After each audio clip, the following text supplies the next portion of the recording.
Hello, আজকে আমরা semester 3 DSC programme কোর্সের ডিএসসি উপর আলোচনা করছি।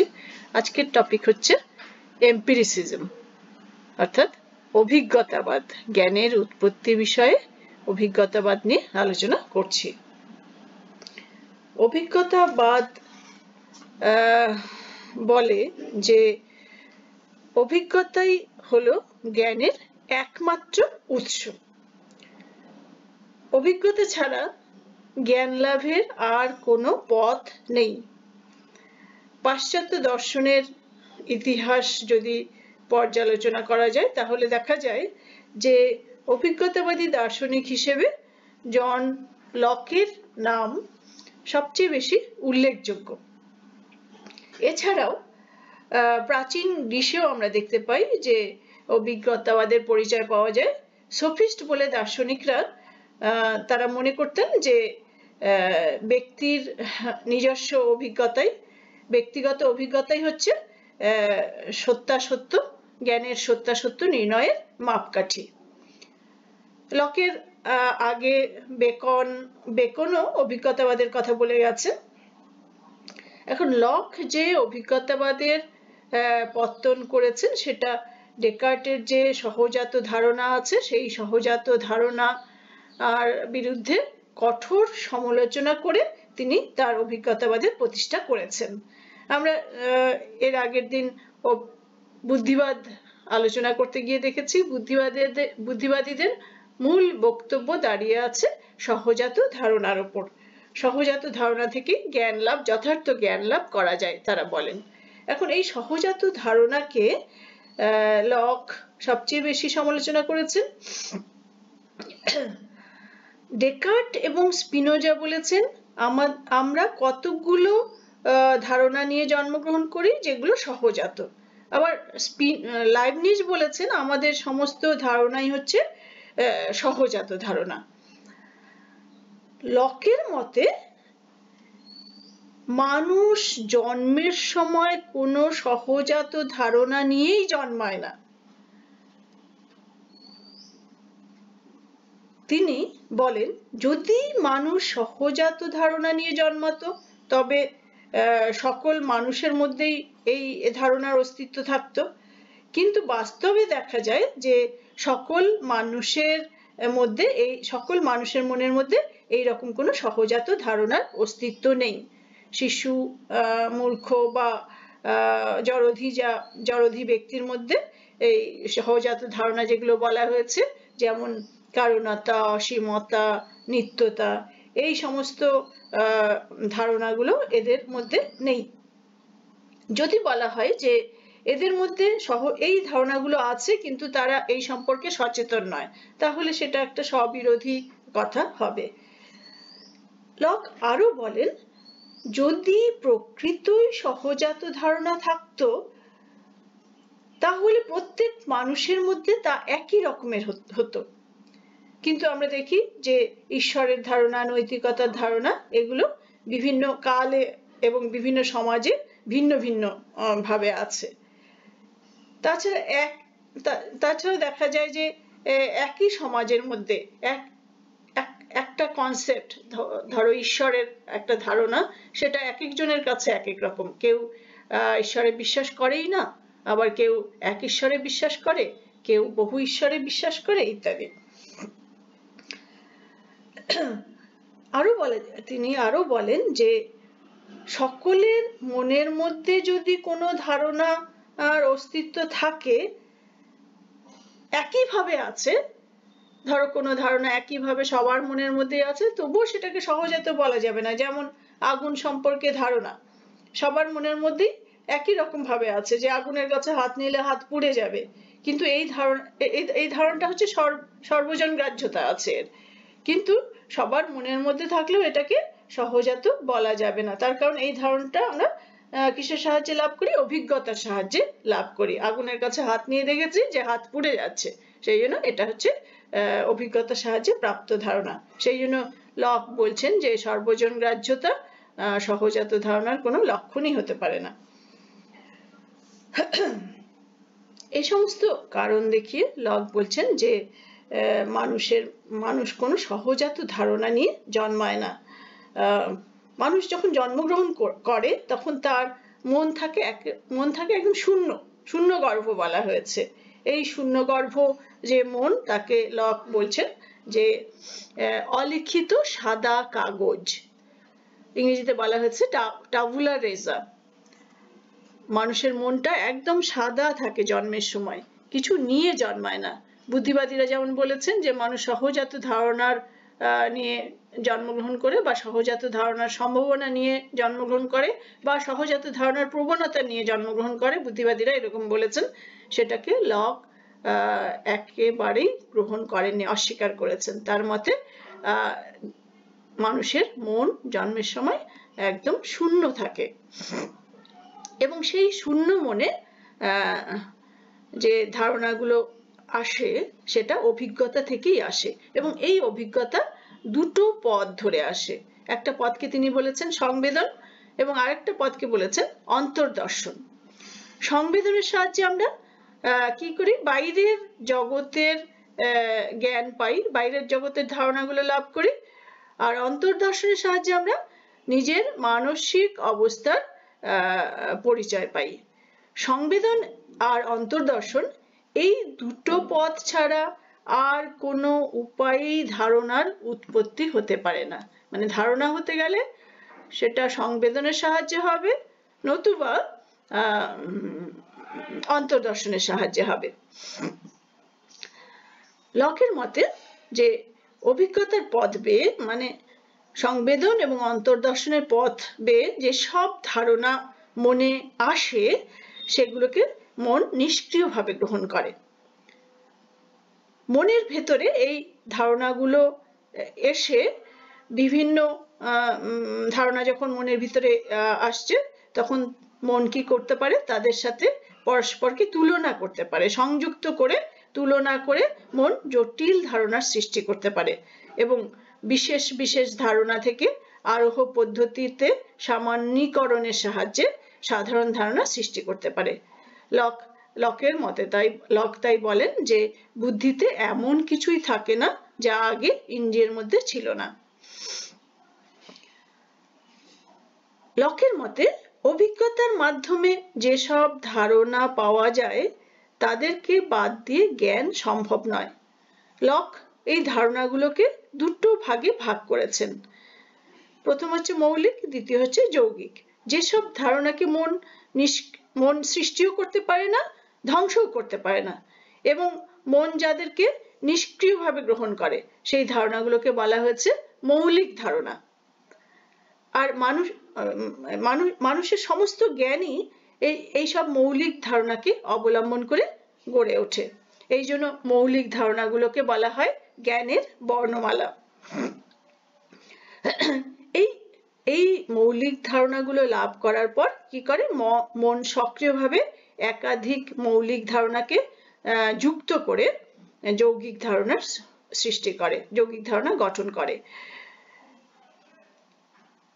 লক বলছেন যে ধারণাগুলো, যৌগিক ধারণা মন সৃষ্টি করলেও ধারণাগুলোই কিন্তু জ্ঞান নয়। বিভিন্ন ধারণার মধ্যে সাদৃশ্য, বৈসাদৃশ্য ইত্যাদি সম্বন্ধ প্রত্যক্ষ করাই হচ্ছে জ্ঞান। যেমন মানুষ একটা ধারণা, মরণশীল একটা ধারণা, এই দুটো ধারণা আলাদা আলাদা ভাবে জ্ঞান নয়। এই দুটো ধারণার মধ্যে মিল প্রত্যক্ষ করে আমরা যখন বলি যে মানুষ হয় মরণশীল, তখন সেটা জ্ঞানে পরিণত হচ্ছে। আবার বৃত্ত একটা ধারণা, ত্রিভুজ একটা ধারণা, এই দুটো ধারণার মধ্যে অমিল প্রত্যক্ষ করে আমরা যখন বলি যে বৃত্ত নয় ত্রিভুজ, সেটা জ্ঞানে পরিণত হচ্ছে। আবার ধারণার সত্যতা বা মিথ্যাত্ব সম্পর্কে লক বলছেন যে ধারণার সাথে বস্তুর মিল থাকলে সেই ধারণা সত্য, আর যদি বস্তুর মিল না থাকে ধারণার সাথে, তাহলে ধারণাটা মিথ্যা। লকের মতে মন জ্ঞেয় বস্তুকে বা বিষয়কে জানে ধারণার মাধ্যমে। অর্থাৎ ধারণা হলো একটা প্রতীক, যার মাধ্যমে মন জ্ঞেয় বস্তুকে জানে।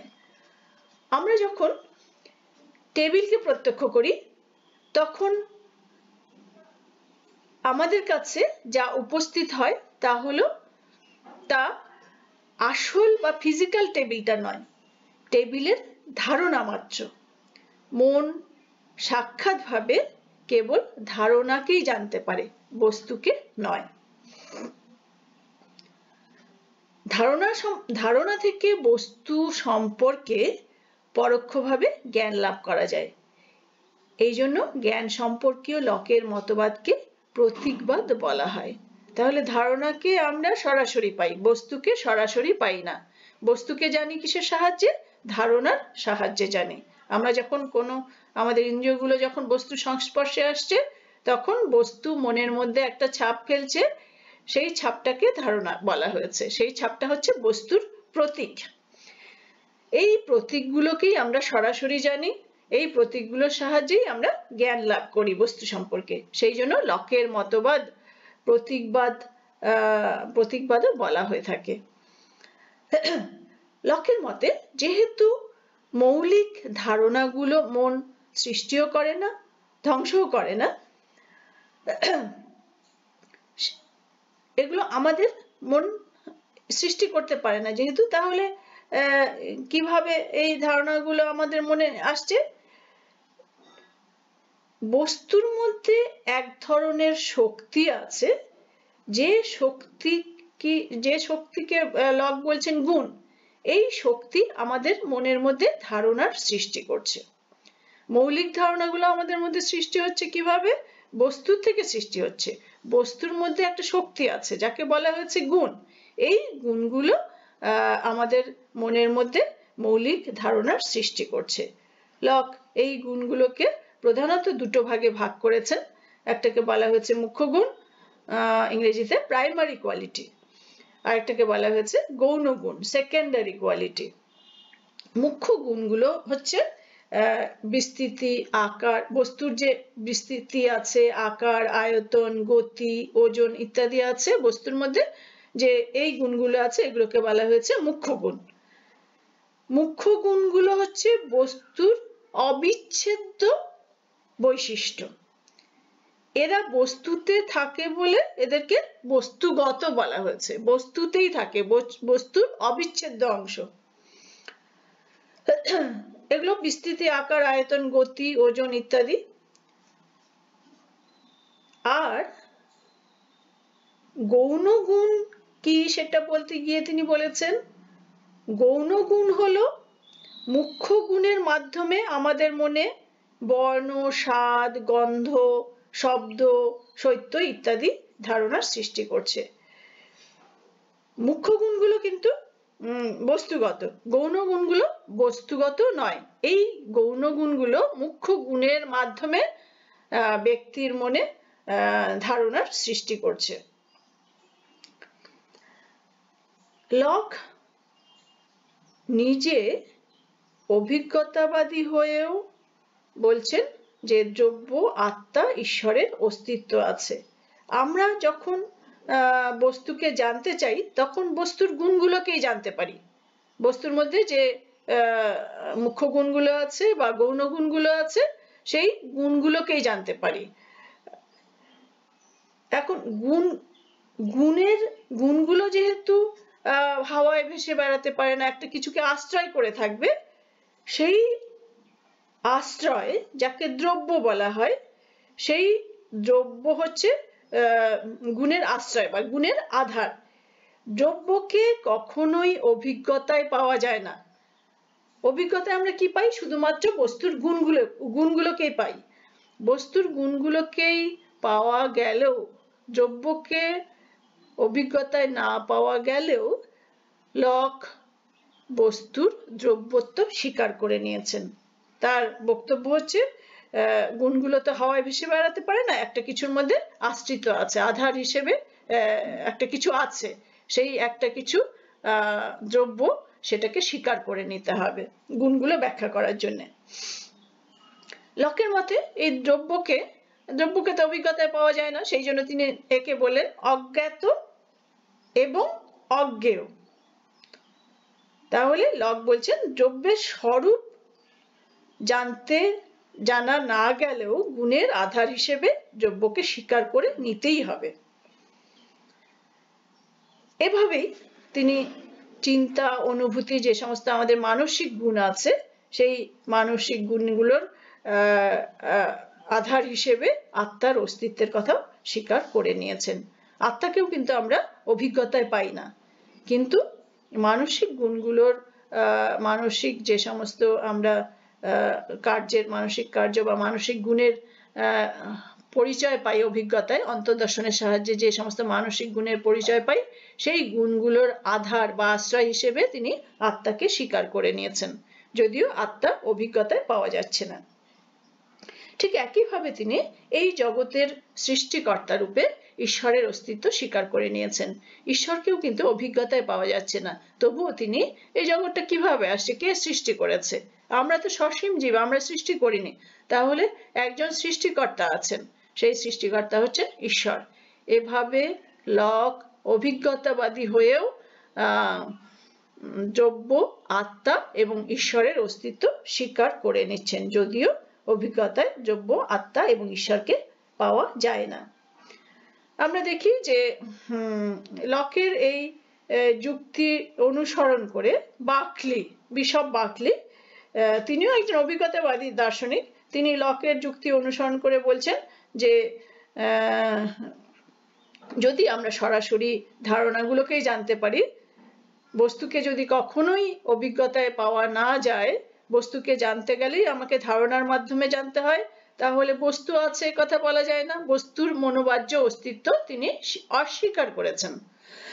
বার্কলি বলছেন বস্তুর কোনো স্বতন্ত্র অস্তিত্ব নেই। প্রত্যক্ষই যদি জ্ঞান লাভের একমাত্র উপায় হয়, তাহলে আমরা শুধু ধারণা সম্পর্কে জ্ঞান লাভ করি এবং এই সব ধারণার প্রত্যক্ষকর্তা হিসেবে মন বা আত্মা সম্পর্কে সচেতন হই। সুতরাং মন বা আত্মার অস্তিত্ব আছে। তিনি বার্কলি বস্তুর মনোবাহ্য অস্তিত্ব অস্বীকার করলেও মন বা আত্মার অস্তিত্ব স্বীকার করে নিয়েছেন এবং তিনি ঈশ্বরের অস্তিত্বও স্বীকার করেছেন। তার বার্কলির মতবাদ আমরা পড়তে গিয়ে দেখব যে সেখানে তিনি তার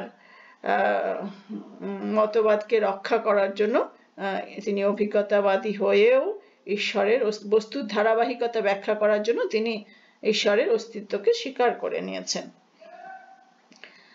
বিশপ বার্কলির পরে আমরা দেখি হিউমের মতবাদেও তিনি হিউমের মতবাদ আলোচনা করতে গিয়ে দেখব যে তিনিও অভিজ্ঞতাবাদী দার্শনিক এবং তার মতে অভিজ্ঞতাই হচ্ছে জ্ঞান লাভের উৎস। তিনি তাকে চরম অভিজ্ঞতাবাদী বলা যায়। তিনি দ্রব্য, আত্মা, ঈশ্বর এগুলো কোনোটাকেই স্বীকার করেননি।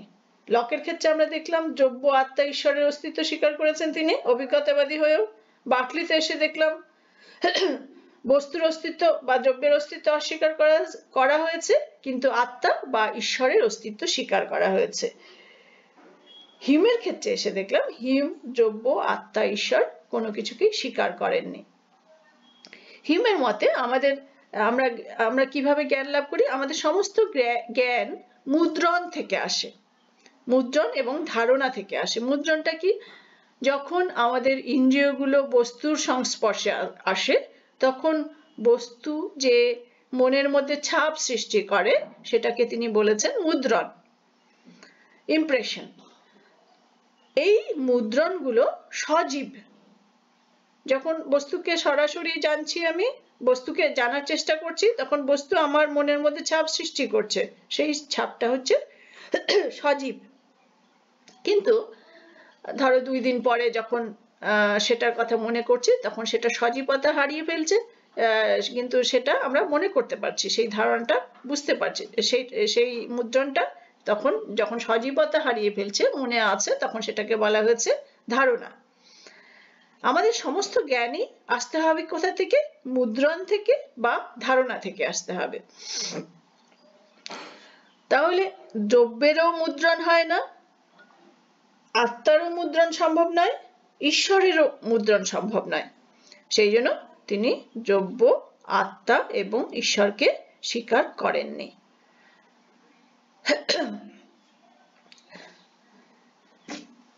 জ্ঞানের উৎপত্তির ব্যাপারে হিউম বুদ্ধির কোনো অবদান আছে বলে মনেই করেন না। হিউমের মতে বিচ্ছিন্ন মুদ্রণ বা ছাপগুলো তিনটে অনুষঙ্গ নিয়মের দ্বারা সংবদ্ধ হলে, তিনটে অনুষঙ্গ নিয়ম হচ্ছে সাদৃশ্য, সান্নিধ্য এবং কার্যকারণ। এই তিনটে নিয়মের দ্বারা সংবদ্ধ হলে জ্ঞানের উৎপত্তি হতে পারে। আবার কার্যকারণ নিয়মকে তিনি আবশ্যিক বা অনিবার্য, কার্যকারণ নিয়মকে বলেননি। তার মতে কার্যকারণ সম্পর্ক হলো আমাদের অভ্যাসজাত একটা ধারণা।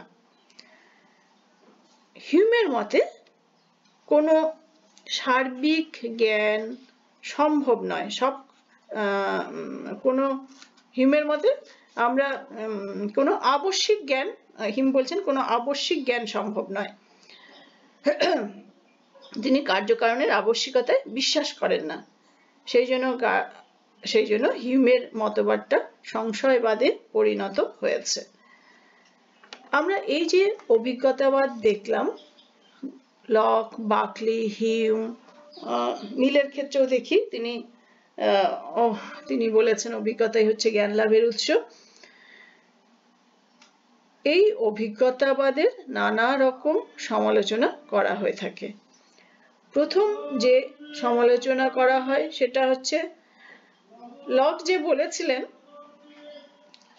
মন মৌলিক ধারণাগুলোকে নিষ্ক্রিয়ভাবে গ্রহণ করে, এই বক্তব্যকে মেনে নেওয়া যায় না। মনের মধ্যে যদি সক্রিয়তা না থাকে তাহলে মন কোনো কিছুই গ্রহণ করতে পারবে না।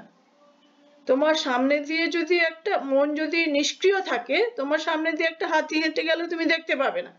মনের সক্রিয়তা ছাড়া মন কোনো কিছুই গ্রহণ করতে পারবে না। দ্বিতীয়ত বলা যেতে পারে, লক ধারণা এবং বস্তুর মধ্যে একটা ভেদ রেখা টেনেছেন, একটা ভেদ করেছেন, পার্থক্য করেছেন। আমরা যা সোজাসুজি জানি সেটা হচ্ছে ধারণা। ধারণা লাভ করার পর আমরা বুঝতে পারি যে যেহেতু আমরা ধারণার সৃষ্টি করিনি, অতএব ধারণার অনুরূপ বস্তু আমাদের মনের বাইরে আছে। বস্তুকে আমরা কখনোই প্রত্যক্ষ করি না।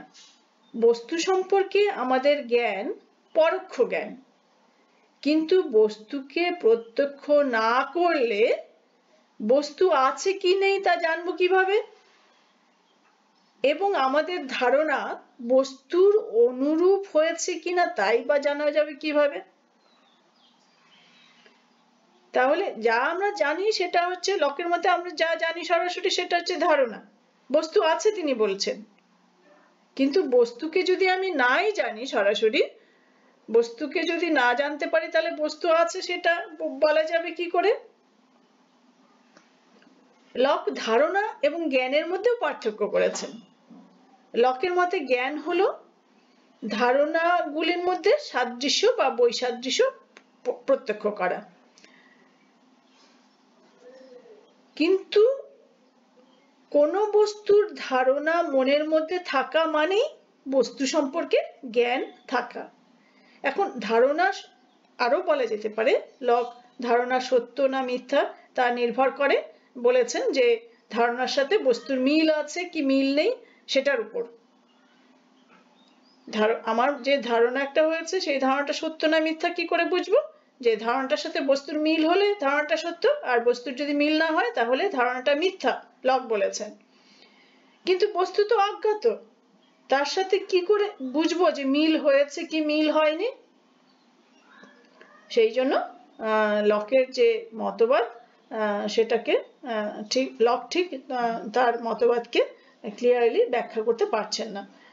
লক সহজাত ধারণাও অস্বীকার করেছেন, কিন্তু মানুষের মধ্যে সহজাত ধারণা যদি অস্বীকারও করা হয়, কিন্তু সহজাত যে প্রবণতা আছে সেটাকে অস্বীকার করা যায় না।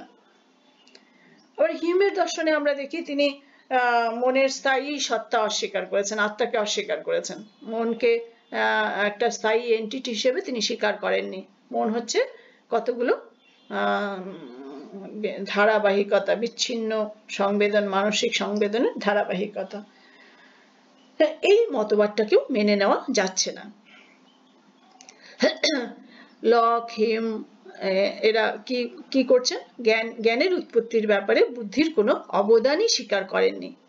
অভিজ্ঞতার মাধ্যমে যা পাওয়া যায় সেগুলি যদি বুদ্ধির দ্বারা ব্যাখ্যা করা না হয়, বুদ্ধি দ্বারা ব্যাখ্যাত না হয়, তাহলে জ্ঞানের উদ্ভবই হতে পারে না। যথার্থ জ্ঞান হবে সবসময় সার্বিক জ্ঞান। অভিজ্ঞতা সবসময় স্থান কালে সীমাবদ্ধ। সেই জন্য